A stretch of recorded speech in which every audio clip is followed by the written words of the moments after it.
Hello and welcome to अनुसंधान commerce classes.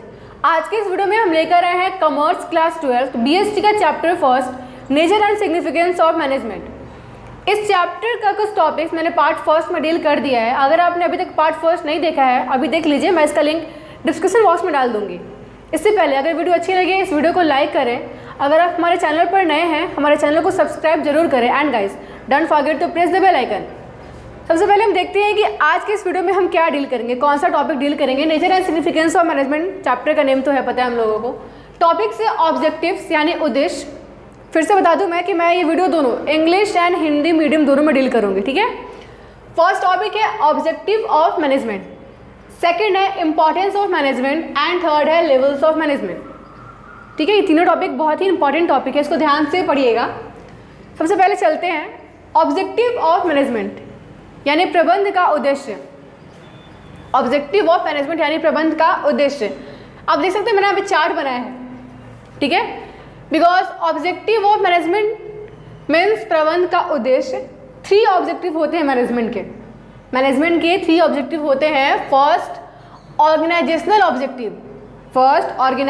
Objective यानी संगठनात्मक उद्देश्य, ठीक है। सेकेंड है सोशल ऑब्जेक्टिव, सामाजिक उद्देश्य। थर्ड है पर्सनल ऑब्जेक्टिव, कर्मचारीगण संबंधी उद्देश्य, ठीक है। कर्मचारीगण संबंधी उद्देश्य। फर्स्ट कहीं कहीं 4 दिया रहता है, मैं बता दूं कहीं कहीं ऑब्जेक्टिव ऑफ मैनेजमेंट 4 दिए रहते हैं। किसी किसी बुक्स में 4 क्या रहते हैं, प्राइमरी रहते हैं, सेकेंडरी रहते हैं, थर्ड फोर्थ ही रहता है सोशल एंड पर्सनल, ठीक है। इसमें कोई डिफरेंस नहीं है, प्राइमरी यही है। सेकेंडरी ऐड कर देते हैं किसी किसी बुक्स में। आप सेकेंडरी कंफ्यूज मत होना, बिकॉज सेकेंडरी वो जो प्राइमरी को हेल्प करे, आप लोग लिख सकते हैं अगर एग्जाम में बाय द वे आ गया what is secondary objective means वो जो प्राइमरी को हेल्प करे, प्राइमरी यही है, ठीक है। सबसे पहले जान लेते हैं कि ऑर्गेनाइजेशनल ऑब्जेक्टिव यानी संगठनात्मक उद्देश्य है क्या, इसका क्या क्या वर्क है, इसमें क्या क्या इंक्लूड होते हैं, ठीक है। मैंने पॉइंट्स कुछ लिखे हुए हैं, ये पॉइंट शॉर्ट में है, मैं बोलूँगी तो आप लोग फुल में इसको नोट कर लेना। बिकॉज वैसे भी ऑनलाइन क्लास चल रहा है, सर ऑनलाइन क्लास ले रहे हैं इस फुल चैप्टर का, तो आप ऑनलाइन क्लास ज्वाइन कर सकते हो जूम ऐप पे, वहाँ पे सब कुछ आपको नोट्स PDF सब कुछ मिल जाएंगे, ठीक है। ऑर्गेनाइजेशनल ऑब्जेक्टिव यानी संगठनात्मक उद्देश्य। फर्स्ट इसका मेन मोटिव क्या है, high quality goods produced and sold means what, high quality goods produced and sold means अच्छे क्वालिटी के जो गुड्स हैं वो बने और बिके, ठीक है। अच्छे क्वालिटी के गुड्स बने और बिके, ये उसका फर्स्ट है। गुड्स मीन्स सामान, ठीक है। हाई क्वालिटी मीन्स अच्छे क्वालिटी के, ठीक है। सेकेंड है प्रॉफिट मोटिव। फर्स्ट जो है यहाँ पे ऑर्गेनाइजेशनल ऑब्जेक्टिव का मेन मोटिव यही होता है कि प्रॉफिट अर्न करे, ठीक है। सोशल एंड पर्सनल का ये ऑब्जेक्टिव नहीं है प्रॉफिट केवल इसमें आएंगे, ठीक है। क्वेश्चन आ सकते हैं कि what is the main motive of organizational what is the main motive of organizational objective, तो आप लिख सकते हो टू अर्न प्रॉफिट, ठीक है। और सारे भी यहाँ पे पॉइंट्स दिए गए हैं बट मेन प्रॉफिट है। थर्ड है innovation. What is the meaning of innovation, मतलब होता है क्या, हिंदी क्या है, इसका मतलब क्या है। इनोवेशन मीन्स नयापन, नया प्रोडक्ट प्रोड्यूस करना मार्केट में, नयापन लाना, ठीक है। बिकॉज जो आपके कस्टमर है वो हमेशा चाहते हैं कि कुछ नया चीज़ आए। कस्टमर का किसी भी ऑर्गेनाइजेशन का मेन गोल ये होता है कि उसके कस्टमर हमेशा उससे सेटिस्फाई रहें, उससे कस्टमर बढ़े। ये कब होगा, जब वो ऑर्गेनाइजेशन इनोवेशन करेगा, कुछ नयापन लाएगा, कुछ प्रोडक्ट में चेंज करेगा, ठीक है। ताकि एंड मैं बता दूं कि इनोवेशन एक रिस्क भी है। आप अगर इनोवेशन कर रहे हो किसी भी ऑर्गेनाइजेशन में तो कभी कभी जो आप नया प्रोडक्ट ला रहे हो कस्टमर को पसंद आता है, कभी कभी पसंद नहीं आता है, बट फिर भी आपको ये रिस्क लेना होता है, ठीक है। ऑर्गेनाइजेशनल ऑब्जेक्टिव यानी संगठनात्मक उद्देश्य का है first high quality goods produced and sold, profit motive and innovation खत्म हो गया ये, ठीक है। सेकेंड क्या है, सोशल ऑब्जेक्टिव मीन्स सामाजिक उद्देश्य। What is social objective, social objective आप सुनते ही समझ जाते होंगे। सोशल ऑब्जेक्टिव मतलब क्या, आप देख लो यहाँ पे क्या दिया है, बेनिफिट फॉर सोसाइटी को बेनिफिट मिले, ठीक है। इसका ये मोटिव नहीं है प्रॉफिट अर्न करना, इसको है कि कैसे भी सोसाइटी को बेनिफिट प्राप्त हो, ठीक है। हिंदी में इंग्लिश दोनों में बोल रही हूँ, ठीक है। सेकेंड है environmental friendly method of production what is environmental friendly method of production, means production का जो मेथड है वो इन्वायरमेंटल फ्रेंडली हो, इको फ्रेंडली हो, ठीक है। मतलब अगर आप कोई गुड प्रोड्यूस कर रहे हो उससे पॉल्यूशन ना फैले या फिर वो नॉइज हो, साउंड हो, बिकॉज फैक्ट्री जब गुड प्रोड्यूस करती है तो देखते हैं बहुत सारे टाइप्स की पॉल्यूशंस निकालती है, air pollution, noise pollution, water pollution, बहुत सारे, ठीक है। बट किसी भी ऑर्गेनाइजेशन का सोशल ऑब्जेक्टिव यही होता है कि वो इन्वायरमेंटल फ्रेंडली प्रोडक्शन करे, यानी पॉल्यूशन कम से कम फैलाए, इन्वायरमेंटल फ्रेंडली, ठीक है। थर्ड है एम्प्लॉयमेंट अपॉर्चुनिटीज़, वो एम्प्लॉयमेंट, अच्छा कोई भी कभी भी कोई भी ऑर्गेनाइजेशन बनता है, कंपनी बनता है, फर्म बनता है, सबसे पहले वो क्या करता है, बहुत सारे लोगों को एम्प्लॉयमेंट प्रोवाइड करता है, ठीक है। कंपनी बहुत सारे लोगों को एम्प्लॉयमेंट प्रोवाइड करता है, ये भी इसका एक सोशल मोटिव है कि बहुत सारे लोगों को एम्प्लॉयमेंट अपॉर्चुनिटी प्रोवाइड करे। सोशल मोटिव में किसको एम्प्लॉयमेंट अपॉर्चुनिटी प्रोवाइड करे, तो मैं यहाँ पे लिखा है मैंने, जो नीडी हैं, जिनको एम्प्लॉयमेंट की नीड है। सेकेंड अंडर प्रिविलेज्ड, मैंने शॉर्ट फॉर्म में लिखा है UNDPRE, आप लोग फुल फॉर्म लिखोगे अंडर प्रिविलेज्ड सेक्शन, ठीक है। मीन्स जिनको नीड है, जो गरीब हैं, जिनको एम्प्लॉयमेंट की ज़रूरत है, ठीक है। मैं इसमें आदिवासी आ जाते हैं, रूरल लोग आ जाते हैं, जिनको कि एम्प्लॉयमेंट की ज़रूरत है, ठीक है। ऑब्जेक्टिव, पर्सनल ऑब्जेक्टिव, ये थर्ड पार्ट है। मीन्स कर्मचारीगण संबंधी उद्देश्य, what is personal objective, personal objective means financial needs, मतलब क्या, फाइनेंशियल नीड प्रोवाइड करे, फाइनेंशियल मतलब पैसों से संबंधित, ठीक है, पैसों से संबंधित नीड्स प्रोवाइड करे, किसको प्रोवाइड करें, अपने एम्प्लॉयज़ को, ठीक है। सेकेंड सैलरी, मतलब फाइनेंशियल नीड्स में ही क्या क्या प्रोवाइड करता है वो, मैं ये बताती हूँ, पॉइंट तो नहीं है बट हाँ इसके अंदर पॉइंट्स आते हैं। फाइनेंशियल नीड्स में क्या प्रोवाइड करता है, सैलरी प्रोवाइड करता है अपने किसको, एम्प्लॉयज़ को, मीन्स पारिश्रमिक, ठीक है। सेकेंड है रिवार्ड प्रोवाइड करता है। सैलरी और रिवार्ड में बहुत डिफरेंस है। सैलरी आपको सब कोई सारे कंपनी देते हैं, बट रिवार्ड मतलब क्या, सैलरी से कुछ और हटकर उससे कुछ ज़्यादा पैसा मिलना। जैसे आप लोग देते हो अपने घर में, आपके घर जो काम वाली बाई है, कुछ भी लोग आते होंगे होली में, दिवाली में, उसको कुछ गिफ्ट दिया जाता है, दैट्स नॉन एज रिवार्ड। इससे क्या होता है, इससे जो आपके एम्प्लॉयज़ हैं वो हमेशा खुश रहेंगे, अगर वो खुश रहेंगे तभी वो आपका काम सही तरह से कर पाएंगे।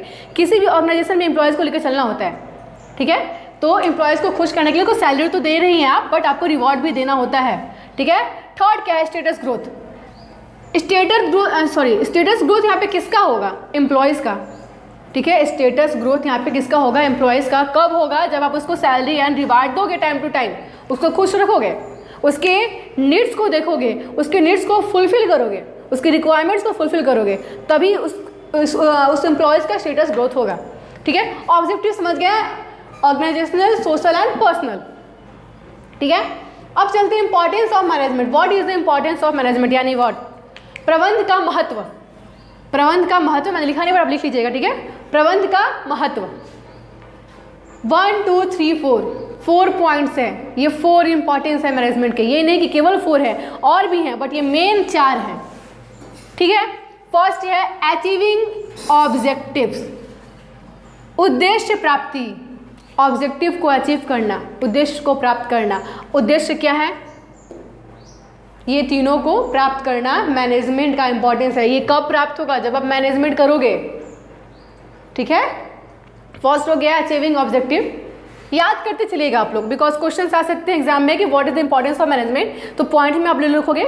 मैं हमेशा ये आप लोगों को सुझाव दूंगी कि एग्जाम में कभी भी कुछ भी लिखो तो पॉइंट वाइज लिखो, ठीक है। इससे जो कॉपी चेक करते हैं एग्जामिनर, उसको आसानी पड़ता है कॉपी चेक करने में। अगर आप कोई पैराग्राफ लिख दे रहे हो, उसको चेक करने में थोड़ा सा डिफिकल्टी होगा। अगर आप पैराग्राफ में लिख रहे हो तो कीवर्ड्स को अंडरलाइन कर दो, जो आपके क्वेश्चन आंसर का कीवर्ड है उसको अंडरलाइन कर दो। सबसे बेस्ट एग्जाम्पल पॉइंट वाइज लिखो, चार्ट बना दो, ठीक है।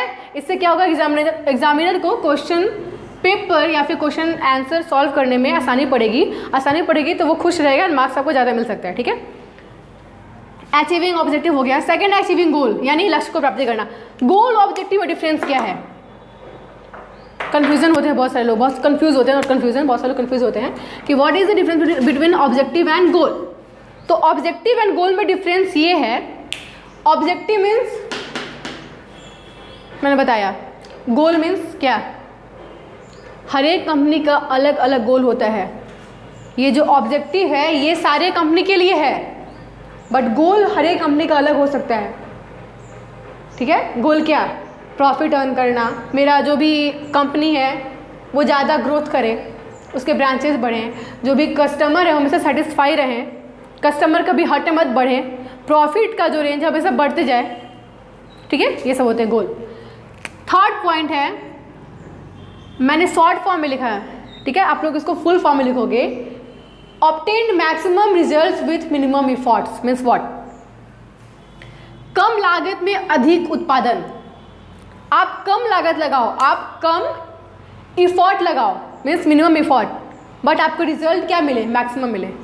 ठीक है, इससे आपका प्रॉफिट का जो भी संभावना होता है वो बढ़ जाता है। अगर आप कम इफॉर्ट में ज़्यादा रिजल्ट पाओगे तो आपको प्रॉफिट ज़्यादा मिलेगा। ये सारे कंपनी ये सोचते हैं कि हम कितना भी मिनिमम इफॉर्ट लगाएं एंड मैक्सिमम से मैक्सिमम रिजल्ट गेन कर सकें, मीन्स हम कम लागत में अधिक उत्पादन पा सकें। ठीक है, फोर्थ क्या है? टू सॉल्व लेबर ही है, टू सॉल्व लेबर प्रॉब्लम। ठीक है, मीन्स क्या? श्रमिक की समस्या का समाधान। बहुत सारे समस्या आते हैं अलग अलग। एक यहाँ पे बात है कि लेबर का प्रॉब्लम आप इंडिविजुअली भी ले सकते हो और ग्रुप में भी ले सकते हो। ठीक है, दोनों में लेना होता है आपको। ठीक है, बहुत सारे लोग ग्रुप में प्रॉब्लम लेके आते हैं कि हम लोग का ये प्रॉब्लम है, सॉल्व करो। किसी किसी का इंडिविजुअल प्रॉब्लम होता है, उससे घर में कुछ प्रॉब्लम हो गए, उसको देख के आप उसको प्रॉब्लम को सॉल्व करो, उसको ज़्यादा सैलरी कुछ बढ़ा दो, रिवॉर्ड्स दो। ठीक है, या फिर कुछ और प्रॉब्लम है, अगर अनसेटिस्फाई हैं आपके लेबर, आप उसको सेटिस्फाई करो किसी भी तरीके से, ऐसा कुछ मैनेजमेंट करो कि वो खुश रहे। ठीक है, यहाँ पे जरूरी नहीं कि पैसे से ही श्रमिक को प्रॉब्लम हो सकता है, टाइमिंग से, कुछ भी से प्रॉब्लम हो सकता है। ठीक है, मीन्स मैनेजमेंट क्या करता है? गोल अचीव करता है। सेकेंड है ये first objective, third minimum effort से मैक्सिमम रिजल्ट पाता है, and fourth labour problem solve करता है। हमारा मेन पॉइंट है लेवल ऑफ मैनेजमेंट। ये बहुत इंपॉर्टेंट है, इससे एग्जाम में क्वेश्चन बहुत बार आए हैं और आपके इसमें भी आ सकते हैं। प्रबंध के स्तर, what's the level of management. ठीक है, आप देख सकते हो कि there are 3 levels of management, top, middle and lower. ये चार्ट बनाया मैंने। ठीक है, टॉप, मिडिल एंड लोअर। आप टॉप नहीं लिखोगे, ठीक है, आप लिखोगे top level of management, middle level of management, lower level of management.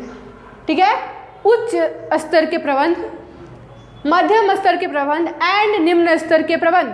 ठीक है, यहाँ पे देखो इस साइड मैंने लिखा है कि टॉप लेवल में कौन कौन आते हैं, मिडिल लेवल में कौन कौन आते हैं एंड लोअर लेवल में कौन कौन आते हैं। इस साइड मैंने लिखा है कि काम क्या है दोनों तीनों लेवल का।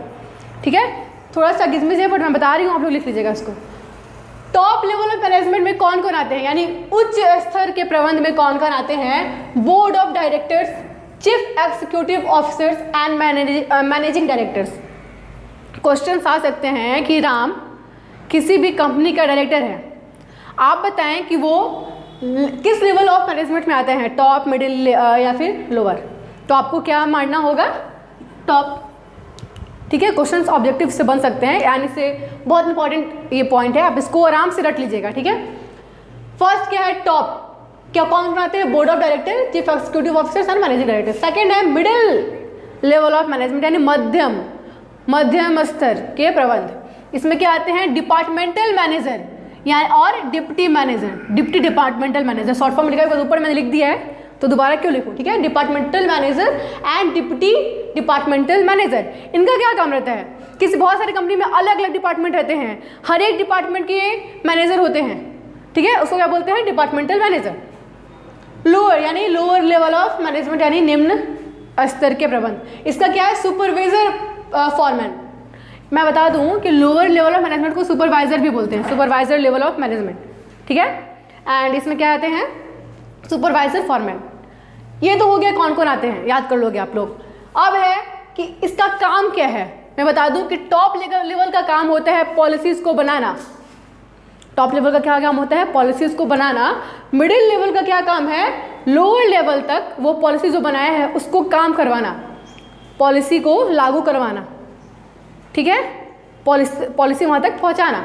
मिडिल लेवल क्या करता है? टॉप से लोअर के बीच में एक कनेक्शन ज्वाइन करता है। और लोअर लेवल का क्या काम है? लोअर लेवल का काम क्या है? वर्कर को हेल्प करना, वर्कर को सुपरवाइज करना, वर्कर को काम बांटना। मैंने लिखा है, मैं पढ़ती हूँ। टॉप का है, टॉप लेवल ऑफ मैनेजमेंट का काम है, यानी उच्च स्तर के प्रबंधन का काम क्या है? टू फ्रेम पॉलिसीज, यानी पॉलिसीज बनाना, फर्स्ट पॉइंट है, मैंने बताया। सेकेंड है डिटरमाइन द ऑब्जेक्टिव, यानी ऑब्जेक्टिव डिटरमाइन करना, क्या क्या ऑब्जेक्टिव रहेंगे, ठीक है। थर्ड है interpretation of policies not required resources, ठीक है। इसका मतलब क्या? रिसोर्सेज इकट्ठा करना, ठीक है, कैपिटल्स, मटेरियल्स, जो भी आपके इनपुट्स लगेंगे सब। ये था टॉप लेवल ऑफ मैनेजमेंट का वर्क। अब है मिडिल लेवल ऑफ मैनेजमेंट, यानी मध्यम स्तर के प्रबंध। इसका क्या काम है? Interpretation of policies framed by top to level. मैंने बताया था जो टॉप लेवल ऑफ मैनेजमेंट यानी उच्च स्तर के प्रबंधन के द्वारा जो पॉलिसीज बन रही है उसको लोअर तक इंटरप्रेट करना, पहुंचाना, लागू करवाना, ठीक है। लोअर लेवल ऑफ मैनेजमेंट है निम्न प्रबंध, लोअर लेवल ऑफ मैनेजमेंट यानी निम्न स्तर के प्रबंध। ये क्या करते हैं? हेल्प करते हैं मिडिल लेवल ऑफ मैनेजमेंट का, मैंने शॉर्ट में लिखा, ठीक है, हेल्प करते हैं, मिडिल लेवल ऑफ मैनेजमेंट को हेल्प करते हैं। सेकंड क्या है? इंस्ट्रक्शन टू वर्कर्स, वर्कर को इंस्ट्रक्शन देते हैं, मीन्स क्या? तुमको ये करना है, तुमको ये करना है। वर्कर्स का जो काम है वो डिवाइड करते हैं, ठीक है। एंड लास्ट है सेफ्टी, किसका सेफ्टी? वर्कर का, ठीक है। वर्कर का सेफ्टी भी लोअर लेवल ऑफ मैनेजमेंट ही ध्यान देते हैं। मैंने बता दिया आपको objectives, importance and levels of management, ठीक है। आई होप कि आपको ये वीडियो समझ में आई होगी। अगर कोई भी डाउट है आप मुझे कमेंट सेक्शन में बताना, मैं सॉल्व जरूर करूँगी उसको, अगर हो सकता है तो।